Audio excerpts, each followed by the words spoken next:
Véritable success story de la radio Espace Guinée, les grandes gueules, détentrices des meilleurs scores radio en Guinée, de la meilleure émission talk show, a donné le créneau horaire du départ au bureau et du retour à la maison, récoltant depuis des années consécutives le titre d'émission la plus écoutée en Guinée, toutes catégories confondues. Un grand total de plus de 5 millions d'auditeurs ont été fidèles au talk show Les GG, diffusé jour après jour sur toutes les stations du réseau Adafo Média de 9h à 10h30, un exploit qui restera longtemps dans les annales de la bande FM en Guinée. Merci de nous rejoindre. Continuez à réagir via nos canaux habituels, hashtag Espace GG ou le 657 39 13 13. Ça se passe aussi sur le www.espacefmguinée.info. Merci de nous rejoindre à la une. Recrutement d'un opérateur technique pour l'assainissement du fichier électoral. La CENI vient d'adresser des invitations à cette société auxquelles elle demande de soumettre leurs offres au plus tard le 31 mai prochain. En effet, les lettres adressées à ces sociétés signées le 17 mai ne leur laissent que 15 jours pour soumissionner. Or, la loi, s'agissant d'un appel d'offres international, prévoit plutôt un délai de 45 jours pour les soumissions, sauf autorisation express du ministère de l'économie et des finances. Pourquoi présélectionner déjà cette société? Sur quels critères celles-ci ont été sélectionnées? Pourquoi ne pas opter pour un appel d'offres ouvert? Le délai de 15 jours a-t-il été autorisé? Y a-t-il eu débat en plénière pour ces choix? Qu'en pense-t-on au sein de la classe politique? Toutes ces questions posées chez nous ce matin. Un peu plus tard, on s'intéresse donc à nos invités par téléphone qui vont intervenir sur cette antenne. Entre autres, Madame Djenab Kamara, elle est directrice du département fichier électoral au sein de la CENI. Et tour à tour, on ira cueillir des réactions au sein des états-majors à l'UFDG avec M. Selou Baldé. Et du côté du RPG Jacques-Ancel, c'est l'honorable Amadou Damarou Kamara qui va se prêter à nos questions. Un jeune écrivain guinéen qui prend le contre-pied de la célèbre assertion de Néné Moussa Malia Kamara. Contrairement à son aîné, lui, il estime que la Guinée n'est pas une famille, mais peut le devenir. Il estime aussi que la Guinée en proie à une ethnicité exacerbée par les manipulations politiques n'est pas un État-nation. Ces positions, il les assume dans un livre édité par l'Harmattan Guinée en 2017 intitulé L'ethnicité en Guinée-Conakry au prisme de l'organisation sociopolitique. Pourquoi ces affirmations? On posera donc, on reçoit plutôt Oumar Diarabi, écrivain, doctorant en sciences politiques, président de l'association Base Guinée. Il sera avec nous dans la deuxième partie de cette émission. On va poursuivre mon Tamba avec ce retour, ce comeback de Alexandre Bredgazé. Bredgazé, c'est un nom que la plupart des Guinéens connaissent. Qui a été responsable de la délégation diplomatique et également consulaire de l'ambassade, donc de la Russie en Guinée, en Guinée, qui était reparti. Un très grand, on le présente comme un très grand ami de la gouvernance actuelle et qui revient donc à la tête de Russal Guinée.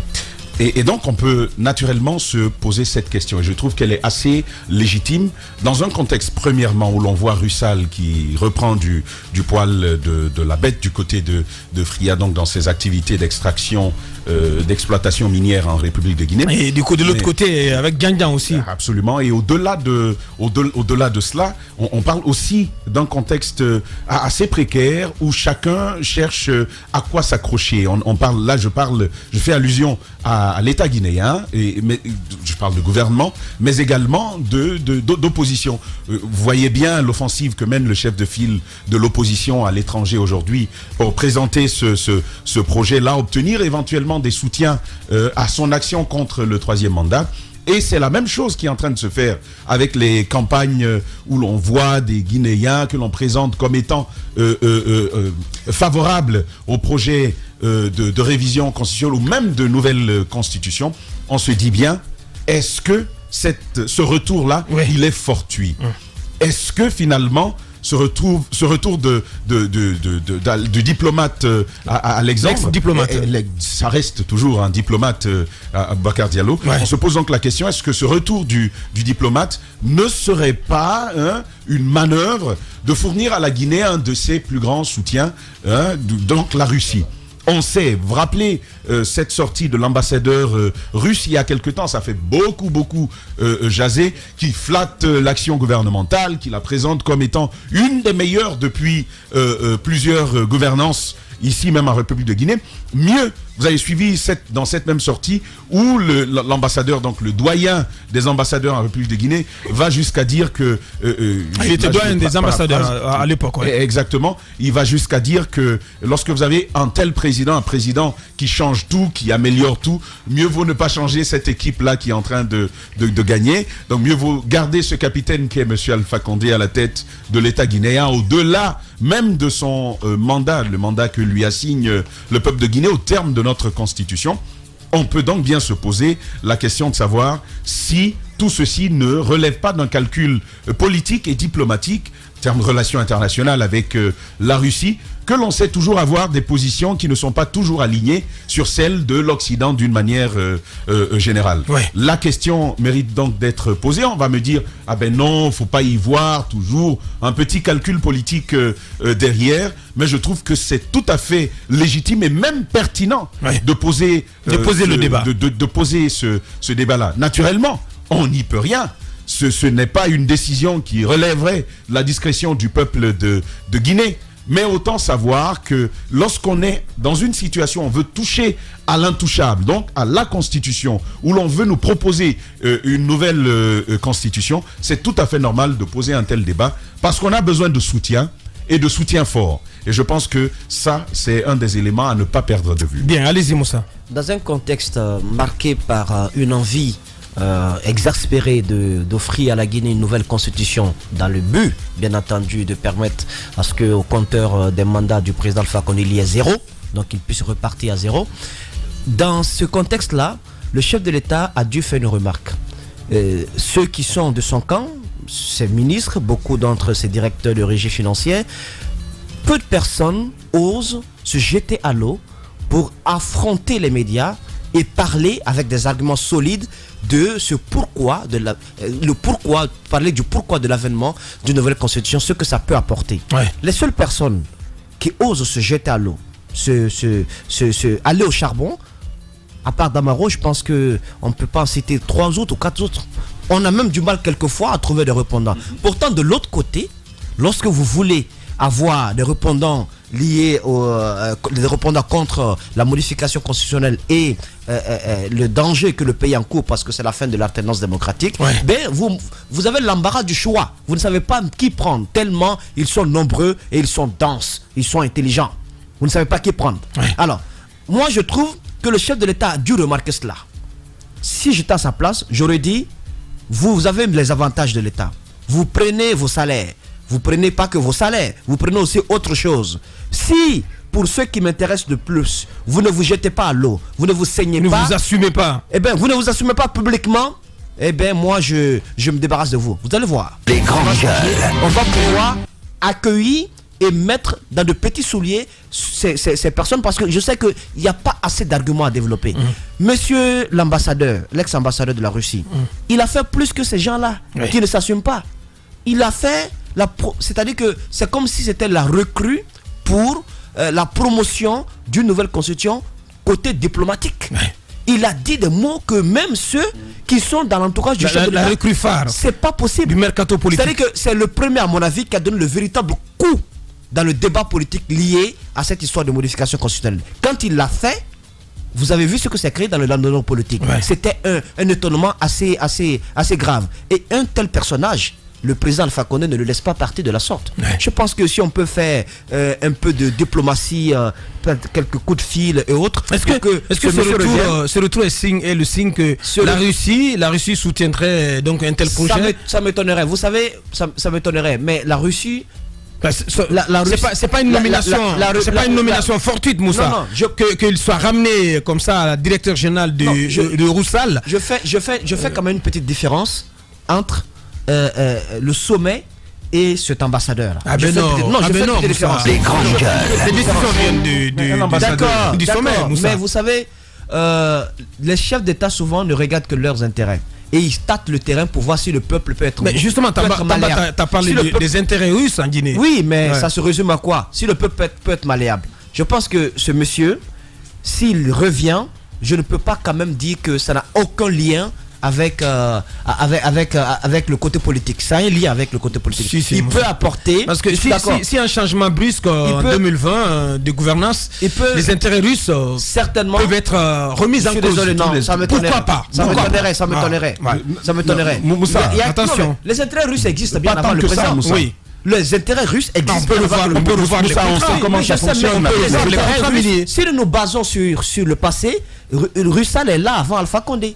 C'est absolument rien. Ce dont il est question, ce sont les mots utilisés par un monsieur qui était diplomate et qui pensait parler ou qui déclarait parler au nom de tous les ambassadeurs, de l'ensemble du corps diplomatique guinéen. C'est de cela dont il s'agit. Donc, le danger que cela représente et le fait que ce soit une sorte d'immixtion dans le débat politique national, ce n'est pas normal. C'est pas son rôle, il ne doit pas le faire. Tout comme de l'autre côté, au sein du gouvernement, on s'effarouche lorsque un diplomate dit nous ne soutenons pas le troisième mandat, nous n'en voulons pas. Vous avez tout de suite le ministre des Affaires étrangères. Il a récemment mis en garde. Exactement. Il devrait les inclusions dans le débat national. Il devrait également mettre en garde l'ambassadeur, l'ex-ambassadeur de la Russie. Je pense que pour l'instant, sa venue n'est pas complètement déliée de toute envie politique. Voilà. Et ce qu'il faut dire, c'est que quand vous entendez un ministre des Affaires étrangères vous dire gare à vous, ne vous immiscez pas dans nos affaires intérieures, ce n'est pas tant pour le dire à tout le monde.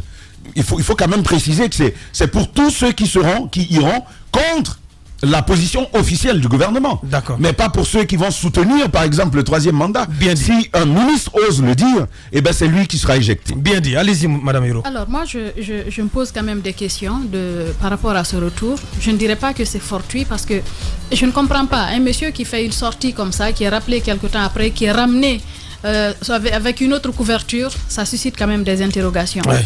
On ne sait pas ce qu'il y a derrière, mais moi, ça m'amène à me poser des questions sur l'indépendance des pays africains jusqu'à nos jours. On se dit indépendant, mais on accepte quand même des immixtions. Quand ça nous arrange, bien entendu, c'est bien que le ministre des Affaires étrangères tu veux dire qu'on a changé de colonisateur veuille mettre en garde d'autres personnes, d'autres diplomates qui veulent notamment dire qu'ils ne le sont pas pour la modification de la Constitution. Mais comme vous l'avez dit ici dans ce studio, vous l'avez remarqué, quand ce monsieur a fait cette sortie, même si on ne l'a pas applaudi, mais les gens étaient quand même... C'est comme s'il les délivrait. Ouais. C'est comme s'il les délivrait pour aller, pour déblayer le chemin. Pour déblayer le chemin et leur dire, allez-y, voilà, j'ai déblayé, vous pouvez y aller maintenant. C'est cela un peu qui me touche. Quand dans d'autres pays... On l'a dit ici, on n'a jamais vu un chef d'État africain aller dans un pays, soit européen, soit aux États-Unis ou ailleurs, leur dicter la façon dont ils doivent mener leur démocratie, la façon dont ils doivent organiser leur pouvoir, la façon dont ils doivent gérer les choses. Mais jusqu'à présent, on se dit indépendant, mais on se laisse dicter des leçons. On se laisse guider par des personnes, comme si on n'avait pas de constitution, comme si notre peuple ne comptait pas. Alors que normalement, on dirige des personnes. C'est des personnes qui nous élisent. Normalement, on doit les écouter. C'est ce que ces personnes-là veulent qui devrait se passer, notamment le peuple. C'est ce que le peuple veut qui devrait se passer. Mais on se laisse manipuler par des gens qui sont de l'autre côté, qui nous disent ce qu'il faut faire, et quand ça les arrange, ils nous maintiennent. Quand ça ne les arrange pas, ils organisent des coups d'État, ils font tout ce qu'il faut pour que vous puissiez déguerpir, quelle que soit l'importance que vous accordez à votre peuple. On l'a vu de par le passé, des personnes qui étaient vraiment des gens patriotes, qui aiment leur peuple, mais qui n'arrangent pas l'autre côté, qui sont partis de la plus belle des manières parce que ça n'arrange pas l'autre côté. Cette indépendance-là, je pense que c'est juste une théorie jusqu'à présent. C'est une illusion. C'est une illusion d'optique. C'est une illusion parce que nous ne sommes pas suffisamment indépendants. On ne conduit pas les politiques comme on l'entend. On continue à vivre sous perfusion, on continue à prendre des prêts comme on veut. On ne veut pas faire comme certains pays. Justement, je pense que c'est encore une utopie, comme vous l'avez dit. Cette indépendance n'est pas effective. Bien, c'est dommage. Allez-y, Mohamed, pour clore. Alors, personnellement, je pense que monsieur Brigadier ne prendra plus la parole. Bredgazier. Pardon? Bredgazier. Brigadier, c'est ça? Bien, Alexandre Bredgazier. Les grandes gueules. Je pense qu'il ne prendra plus la parole. Tu peux pas torturer le nom du monsieur. Non, je ne... Alors là, j'ai un gros problème avec le russe, sincèrement. À part W-Tro, c'est probablement la langue internationale à laquelle je comprends que dalle, sincèrement. Alors, je dis ceci. Je pense qu'il ne prendra plus la parole sur les affaires publiques en Guinée. Au moins, on a trouvé un lieu où on va le cantonner. Mais lorsque j'ai vu Elf, Total, au Congo, lorsque j'ai vu Thales en Afrique du Sud, lorsque j'ai vu Areva au Niger, ça c'est du côté de la France. Et lorsque je pense à Airflot de la Russie, justement, donc de l'ex-Union soviétique, je pense ici en Afrique, y compris même en Guinée, lorsque je pense à Gazprom dans des pays comme l'Ukraine et tout ce qui s'en est suivi, je vois Rusal en Guinée. Écoutez, je me dis simplement, le président sait ce qu'il fait. Et le retour de M. Brigadier, forcément, rentre dans une logique, à mon avis, bien planifiée, bien mûrie. J'ai dit quelque chose ici après sa sortie. J'ai dit que M. Brigadier ne nous respectait même pas. Il ne respectait pas la Guinée parce que pour lui, la Guinée est moins qu'un pays. Pourquoi? Parce que dans son propre pays, la Constitution prévoit que vous ne pouvez pas avoir plus de 2 mandats consécutifs. Plus de 2 mandats consécutifs. Monsieur Poutine, qui est aujourd'hui au pouvoir, a eu ces 2 mandats. Il a obéi, il s'est plié à sa Constitution. Il est parti, il s'est recyclé en Premier ministre. Il est revenu faire un mandat, il est dans le 2e mandat. Effectivement. Mais ça veut dire que même dans son pays, on respecte au moins les lois. On est légaliste. On est légaliste. Chez nous, il trouve que nous sommes sous protectorat parce que c'est pas lui. Notre président est allé dire, rappelez-vous, il allait proposer à Poutine que la Guinée serait désormais le poste avancé de la Russie en Afrique. Vous vous souvenez de cette expression? Je pense que ça veut tout dire. Si nous sommes devenus un poste avancé, pourquoi ne voulez-vous pas que des brigadiers soient envoyés en éclaireur en attendant que les généraux de la géostratégie aident M. Alpha Condé si vous voulez, à soutenir son projet que tout le monde combat aujourd'hui. Et je rappelle que pendant ce temps, la Russie, elle est présente là, au port autonome de Conakry. Elle a son petit territoire là. Vous avez les Turcs de M. Erdogan, avec tout ce que l'on sait, qui sont qui ont leur protectorat sur le port autonome. Qui sont pratiquement devenus les maîtres du port. Justement. Mais on nous dit là même, aussi, ça a du mal à s'enclencher. Et on va en parler d'ailleurs demain. Ouais, le port. Ce n'est pas pour rien qu'aujourd'hui, on court vers les investissements de ce genre de pays. La Chine, avec cette fameuse, cette rocambolesque histoire de 20 milliards de dollars, qui a été effarouchée justement après l'histoire du port avec les Turcs. Ce n'est pas pour rien. Aujourd'hui, c'est Ethiopian Airlines qui, si vous voulez, qui est en colère, en furie contre l'État guinéen parce qu'il était là avec Guinea Airlines et puis il se rend compte que l'État, sans même lancer un appel ouvert international, passe le marché aux Turcs. Le marché du Hajj. Le président avait dit quelque chose il y a quelques années, rappelez-vous bien. Il dit qu'il n'est plus dans l'optique du socialiste, si vous voulez, que tout le monde a connu, mais désormais qu'il veut marcher sur les 2 pieds. Et je pense qu'aujourd'hui, on n'est pas sur les 2 pieds. Nous sommes sur les 4 pieds aujourd'hui. C'est cela la réalité. Bien. Le président Alpha Condé, justement, joue avec la géostratégie internationale, avec les rapports de force entre les puissances. Lui, simplement, pendant ce temps, il sait qu'ainsi, il y aura toujours une puissance qui pourra le protéger dans tous ses desseins. C'est ça, à mon avis, le retour de M. Brigadier rentre dans cette ligne-là. Moi, ça ne me fait ni chaud ni froid. Ceux pour lesquels j'ai peur, ce sont les pauvres travailleurs de Rusal, qui n'ont même pas pu avoir ne serait-ce qu'un 13e mois ou ne serait-ce que de primes pour la possibilité de mettre en place un collège syndical du côté de Djandjan. Oui, justement du côté de Djandjan. Ouais. Vous savez depuis combien de semaines déjà, c'est chaud par là-bas parce que on leur refuse le droit, vous imaginez. On viole le code de travail en Guinée. On leur dit qu'ils n'ont pas le droit d'avoir leur propre... C'est quand même gravissime. Rappelez-vous Poutine lui-même. Rappelez-vous Poutine lui-même avec ses propres responsables de firmes internationales présentes un peu partout à travers le monde. Sa réaction quand il y a eu des soulèvements, j'ai envie de dire collectifs, de tous ces patrons qui ont dit mais on peut plus continuer à fonctionner comme ça, sinon on va asphyxier nos entreprises.